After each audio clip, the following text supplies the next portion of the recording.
halkan waa dugsiga sare ee Isliihay oo sidaad arkaysaan waxaa socda dabaaldegga sanad guuradii 52 ee xornimada Soomaaliya sida muuqatana waxay wadaag u qaadayaan heesta calanka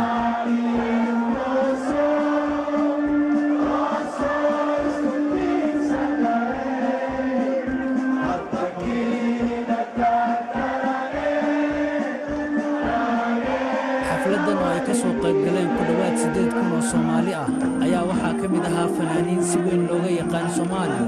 oo uu ka mid ahaa Joogle Shira Jaamac oo ku tilmaamay in xafladan ay ahayd tii ugu weyneyd oo abid ka qayb galo runtii noloshayda intii anigu aan jiray oon heesay fanaan ahaa dad inta la eg gaanka taa la eg oo Soomaaliyeed weliga uma heesan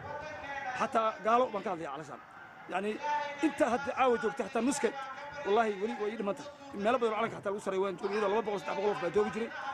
marka waxa iga muuqda Soomaalida Kenya joogta ama Islii iyaga wali dhalinyaro ah inay dad wadaniga madaxda dawladda Soomaaliya halkan ma aanay joogin oo waxa ay jireen xaflad kale oo lagu qabtay safaaradda Soomaaliya balse waxaan meesha ka maqnayn ra'iisul wasaarihii hore ee Soomaaliya Maxamed Cabdilaahi Farmaajo wuxuuna meesha ka sheegay talooyin ku aadan xilliga kala guurka inay keenaan xildhibaanaas waxaan ka codsanaynaa inay noqdaan xildhibaano fiican xildhibaano keena dowlad nidaamsan oo dadkeeda iyo dadkeeda u shaqaysa soo maaha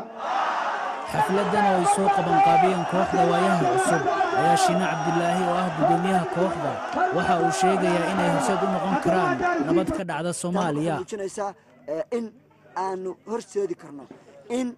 colaadda Soomaaliya ta dhamayno حتى شعوب بريق أفريقيا أنو ميدان كرنو